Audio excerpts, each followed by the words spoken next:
He made sure Sonny never skipped a training session for 6 whole years. A gruelling regime, brutal scoldings and hard work 365 days of the year. If you thought I was describing Heung-Min Son's military training in South Korea, I wouldn't blame you. But in fact, this is what his dad put him through as a child to make him the player we all know and love today. Football was the only thing on young Sonny's mind. Even before he could talk, he was kicking the ball about in his room, and his school report was overflowing with references to the beautiful game. As the years went by, he and his brother developed one ambition and one ambition only: to go pro. After some convincing, his dad, Won-young, committed to bringing his 2 sons to the big leagues. Little did young Heung-min know what was in store. He and his brother were put through gruelling and relentless technical training. Sonny recalls hallucinating when he was meant to do keepy-uppies for 4 hours straight without dropping the ball. One time, an old lady passing by even called the police because of how brutally the kids were being scolded. His father describes his coaching style as a regime that makes you comfortable on the ball. That's certainly one way of putting it.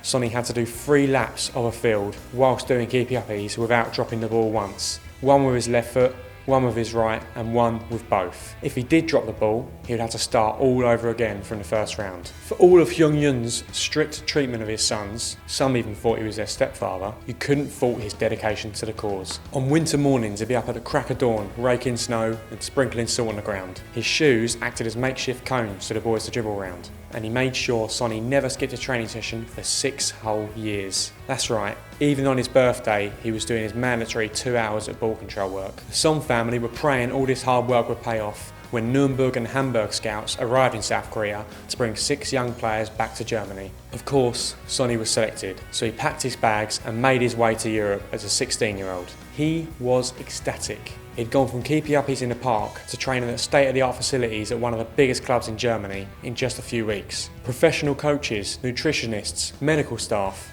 Son was living the dream. He took full advantage as he impressed the coaches with his skill and attitude to earn himself his first professional contract on his 18th birthday. Son enjoyed a dream start to life in the first team, which led him to being selected by South Korea to compete in the Asian Cup. However, Sonny enjoyed little game time in this tournament, but would still eat the post-match meals meant for the recovering players. This led to him putting on 4 kilos, and when his dad found out, he was so embarrassed he refused to go back to Korea with him. Sonny pleaded, and eventually his dad gave in, only on the condition that he would train 3 times a day with him until he was fit again. And that he did. Sonny worked harder than ever that summer, and when he came back to Germany, he was completely unrecognisable. He was in peak condition and never looked back. Son's next big mental test would come years later, after his first season in the Premier League with Tottenham.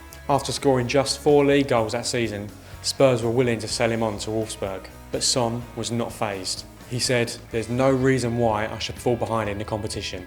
To win the battle, I have to get better myself." Sonny stuck to his word. The boy from Chuncheon has since become one of the best attackers in the world, terrorising defences all over Europe with his pace, skill, work rate, finishing ability and ambidexterity, thanks in no small part to the training he did with his dad. Nowadays, Son Senior spends his time at the Son Football Academy, producing the next generation of ballers from South Korea. His other son, Heung-yun, is a youth coach there, after injury sadly cut his own playing career short. The kids stick to a strict schedule inspired by the training the young brothers went through when they were little, which includes, you guessed it, lots of keepy-uppies. These are part of a very technical training regime which lasts 8 hours a day. Sound familiar?